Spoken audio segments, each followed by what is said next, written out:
I was watching these guys going through Hell Week, class 224, and these guys ringing the bell, quitting, dropping their helmet down, rolling out. A lot of guys just leaving. And it made me reflect on my fears, my insecurities. And I saw real men, what I thought were real men who were staying, who were overcoming adversity, who were overcoming all these different things that I had blamed so many fucking people in my life, my dad, my mom for not being there. When I was 14 years old, my mom was gonna get remarried to this great guy. He got murdered. And then I moved back to that small town in Brazil, and everybody was to blame. My learning disability, my skin color, me being everything. And so I sat there for a while, and I was like, man, I got it. No one's gonna fucking come to help me. No one's gonna fucking come to help me. It's fucking me against me, period. And so I had to man up, and I said, the first thing I gotta start doing is facing every fucking fear I have, no matter what the fuck it is, man. And these things would keep me up at night. No one, people who are hearing this, they will never really understand and grasp when you face these things and so many things, how they keep you up and haunt you at night. I had two options: to either be that 300-pound guy who sprayed for cockroaches and made $1,000 a month, and at 24 years old, knowing when I'm 50 fucking years old, I can reflect on this and think about what guy I never became, or I can totally just sack it up and fail and fail and fail until I succeed. So I started calling recruiters up. I said, I'm gonna go be a fucking Navy SEAL. So the weight and height limit to get in the military. And I was 6'1" and 297. And I had prior service, which was a big deal. So I called all these recruiters up, and all of them said, hey, how tall are you, blah, blah, blah, blah. They got into conversations to see if I was even qualified. And by the time I got to my weight, phone would hang up pretty much, like, hey, you know what, call somebody else, try to get in the reserves. So I tried to get in the reserves. And I called this guy named Steven Salgio, recruiter, up, and he said, hey, come on in. He saw me, put me through the weight standard, all this other stuff, and to get into the class I had to lose 106 pounds in less than 3 months. So I was like, fuck that, I can't do that. I grabbed my chocolate milkshake and went back to Ecolab. I'm going back to work, man. This is my life. So in this job, you're looking for cockroaches, looking for rodents and stuff like that. And this next morning, or this next night, I went to work, and I don't like cockroaches too much. I hit the mother load of cockroaches. And this restaurant got full of cockroaches and rodents and everything else. And I sat there and said, this is my life. I said, this is my life. You are exactly who this is it. And I said, this ain't gonna be it for me. So in that restaurant, I quit my job, left my canister in that restaurant, my spray canister, got back in my Ecolab truck, and I went home. And I started working out like somebody. I became the most obsessed person on the planet Earth. And I had to invent a guy that didn't exist. I had to invent a guy that can take any pain, any suffering, any kind of judgment, be called nigger, be called whatever the fuck in the world, and be able to stand in the fucking room and say, go fuck yourself. I had to build this callous mind, and I built it through suffering. I built it through downright fucking just crushing myself. If it was raining outside at 3 o'clock in the fucking morning, if it was snowing, the first instinct is don't go out there and do shit. My instinct was, we gotta fucking go out there. Anything that was fucking horrible in my life that I would normally say no, that was inhumane to most people, I had to go do it. And I started callousing my mind at this point in my life. And I lost the weight. And I went back to recruiter. I got into that class, and I went through 3 Navy SEAL Hell Weeks in 1 year. Only guy to ever be in 3 Hell Weeks in 1 year, to my knowledge. The first one I didn't make it through. The next 2 I did. And that I just didn't. I didn't stop anymore from there. And I started realizing through this process that the fucking mind is what you created. And I started opening different doors that I didn't think were even there, that I didn't think even existed. And the more doors I opened up, the more I started realizing that my potential is damn near endless. And it changed my whole mindset. So I went from David Goggins, and I created Goggins. The one thing that made me who I am today is being vulnerable. It's breaking myself down to the absolute rock bottom and being able to tell people who I am. And that's how I fixed it. Literally, being able to look somebody in the eye and say, you know what, man, I have a whole bunch of character problems. character flaws. I've lied about this. I've cheated here. I'm insecure here. This isn't the real me. I lied to you about that. I wanted your acceptance in life. All those things happen, but the thing about it is that we get judged so quickly by who we are. We don't know. We don't go to where it happened. You know, life created this person, me. Life created me to be this f***ed up person that I was back in the day. And I had to realize, man, that's okay, man. It's not my fault. Now I gotta go back and fix this shit, though. So a lot of this isn't your fault, why you do some things you do, why you feel the way you feel. But no one's coming back to save your ass. You have to go back to where the shit started, wherever that place is for everybody, and have the courage to go back there and start fixing what broke you. And that's when I was like, hey, I'm f***ed up. I'm gonna go back and fix this, though. You got to be honest with yourself 100%. About where you're at. 100%. People don't like that. Oh, it's ugly. And what's funny about it is that as you're trying to fix yourself and dig yourself out of this deep hole that life, society, and you helped also, those people who you saw down there in that hole who were there with you, who were your friends and people who you counted on, because you meet the people in the same situation that you're in life. Those people become your friends. And the second you try to get out of that situation and become better, those people are in that grave, in that dungeon, just yanking at your heels, man, saying, get the fuck back. Oh, no, come on back here, motherfucker. You ain't gonna make me feel like shit by you getting out of this hole. Who the fuck do you think you are? So I get that all the time now. People would constantly remind me of who I used to be back in the day. And they always come out of the woodworks, man. Versus my That's still God. happening? You know what? When you come from a small town, and you come from a place that a lot of people don't want to come out of it and get out of it, and all you want to do is become somebody, small town mentality is a real mentality. You've got to be able to get out and let your mind see open-mindedness. Because a small town, what it does to you is it closes your mind. Completely closes your mind. Not everybody. This isn't everybody. A lot of people. You have to be able to go out there and create open-mindedness. You need space. You need space to see the world. Like a lot of racism, a lot of ignorance in the world, it comes from people not being out and seeing other things, seeing other people, seeing all kind of shit. That's why we judge so harshly, because our minds are so closed to the reality of life, period. Have you been back to Brazil? I went back to Brazil a couple of times, and I have nothing wrong with Brazil. Because once again, another thing about growth is you can't hold on to hate. Mm-hmm. You can't hold on to hate. And see, once you take a different step, so I had to take a step out of my life, because once you're in that hell, that's all you see is what's in front of you. When I stepped out of it, I saw Brazil very differently. There were a lot of great people in Brazil. Some of the best people I knew were from Brazil. But when you're in hell, all you see is a little patch in front of you of the kids that are calling you nigger.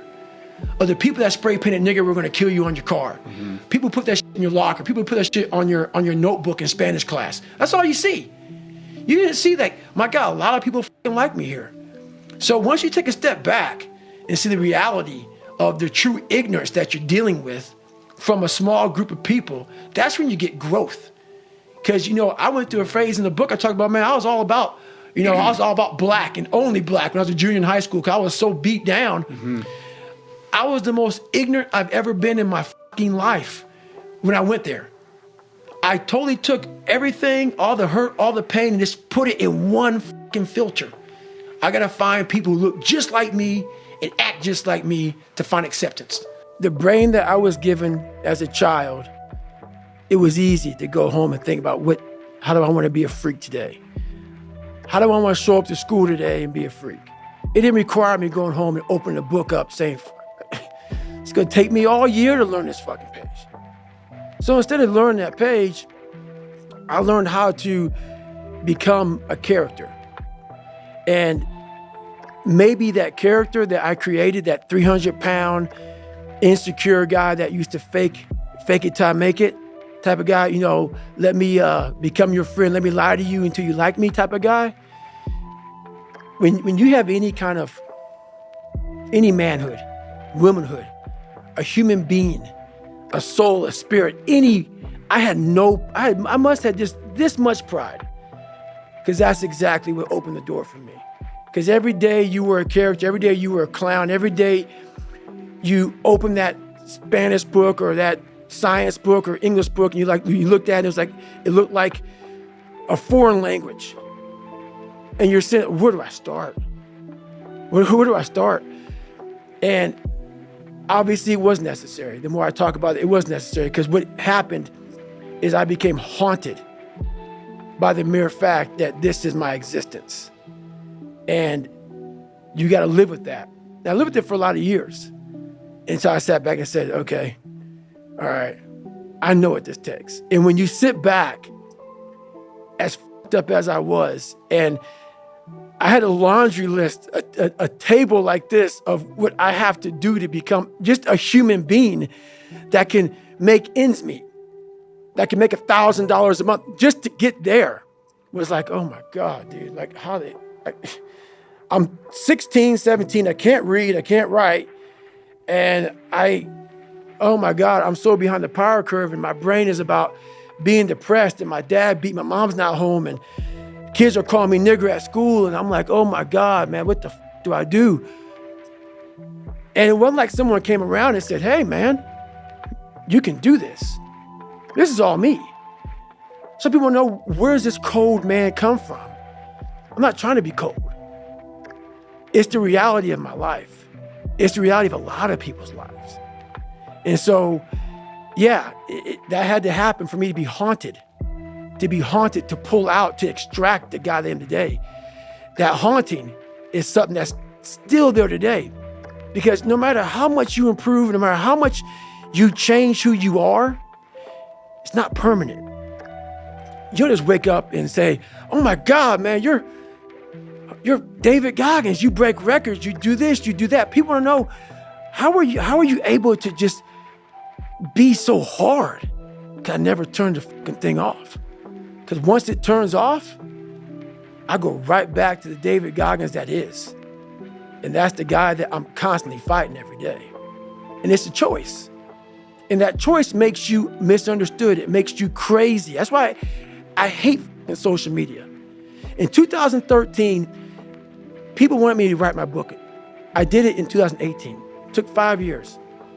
And the reason why I didn't do it, I sat at a table and Jennifer was there. This is before she started working for me. I started dating her, whatever. And all these people were there. And they're like, man, you got to go on social media. And I was like, F you, man. Like, I'm not, it's poison.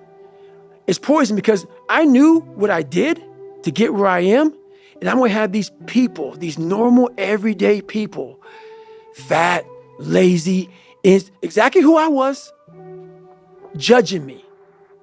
Because I know it, because I was once them. All my hard work, all my dedication, I'm going to have some normal dude get his little brownie, his little ding-dong, ho-ho Twinkie, sit there with his coffee, picking me apart. Oh, he must be unhappy. He's just, do you know how hard it is to put these shoes on every damn morning? And I'm going to have you pick me apart? So, yeah, there's so much that goes into this that I was like, I never wanted anything to do with it. In fact, by the time I figured it out, it was almost impossible for me to become a SEAL. I was so heavy that if I had been even a few pounds heavier, I would not have been able to lose the necessary weight in the allotted time. I had to take extreme measures, like eating 2 tiny meals while working out 6 to 8 hours a day for 10 weeks. But when I started to shed weight and shift my mindset, I realized I had never been as alone as I'd thought. I'd always told myself that nobody could possibly understand me or what I went through. But as I looked around, I noticed that there were a lot of motherfuckers out there with distracting injuries stuck neck deep in their past. These days, I hear from them all the time. Some suffered child abuse or lost a parent very young. Others grew up feeling ugly or stupid. They were bullied and beaten down or had no friends in school at all. It's not always the childhood minefield that fucks us up.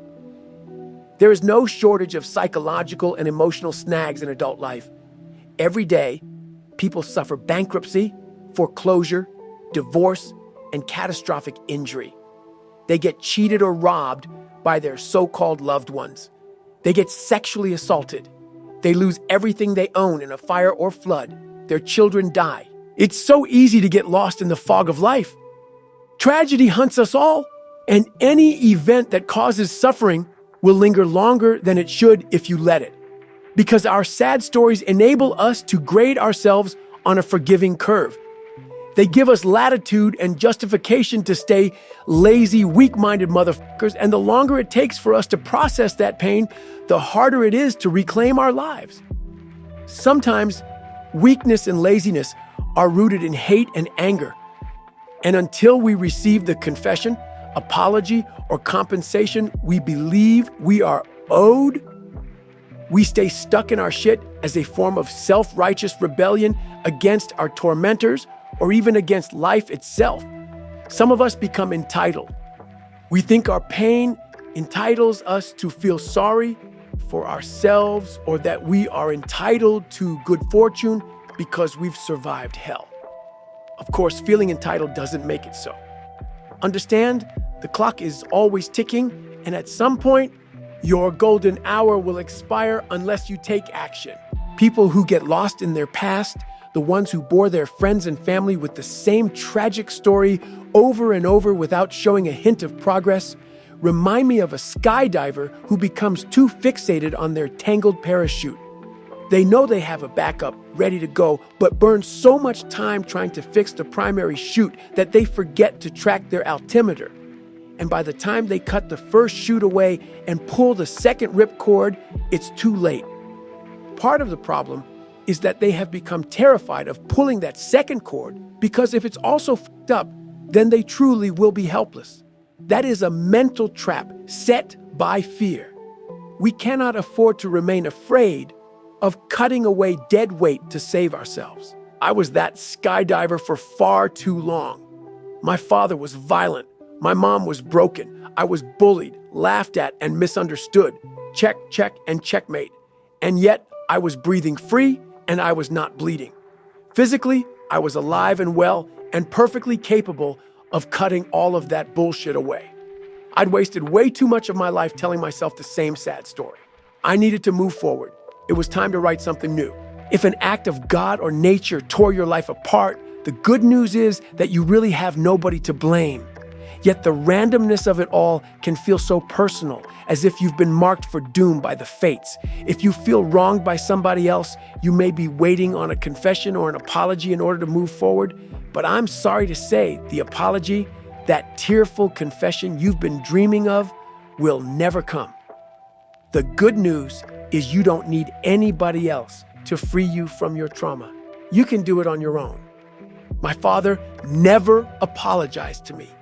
Nobody ever said sorry for anything I went through. I had to come to the conclusion that while I didn't deserve any of it, I was my main problem and primary obstacle. I'd given Goggins all of my power. I had to take it back. I had to diffuse my demon. I had to shrink him down to the lowly, pathetic figure he was by humanizing him. Just as there was no other way to come out of the gauntlet that was my childhood except f***ed up, I had to see that he was a mortally f***ed up piece of shit because of what he went through. Once I understood that, it was up to me to either do the hard work to break that cycle or stay cursed. Like medics on the scene of a car accident, we all must act with a sense of urgency and tune into that ticking clock in the back of our minds. Because there is a drop-dead time on everything we do in life. All our dreams and visions come with expiration dates etched in invisible ink. Windows of opportunity can and do close, so it is imperative that we do not waste time on bullshit. None of us have any clue what's coming for us or when our time might run out, which is why I do my best to ignore anything that is counterproductive. I'm not suggesting we act like robots, but we need to understand that forward motion gives our lives momentum. We need to remember that sometimes chaos will descend and a clear highway can be wiped out by a flash flood in the blink of an eye. When that happens, a lot of motherfuckers look for a cozy place to hunker down and hide out until the storm passes. I'm only human, they say. When holy hell rains down upon them and they feel drained and powerless, they cannot conceive of a way to keep going. I understand that impulse. But if I had succumbed to the I'm only human mentality, I never would have dug myself out of the deep hole I was in at 24 years old. Because the second you utter those words, the white towel is fluttering in the air and your mind stops looking for more fuel. I didn't know for sure if I'd ever find my way out of the darkness. I just knew that I could not throw in the towel, and neither can you, because there is no towel in our corner. There is only water and a cut man. And if those are your only options, you have no choice but to keep fighting until you overcome every last thing that once held you back. You've been preoccupied by bullshit for way too long. It's time to switch your focus to the things that will slingshot you forward.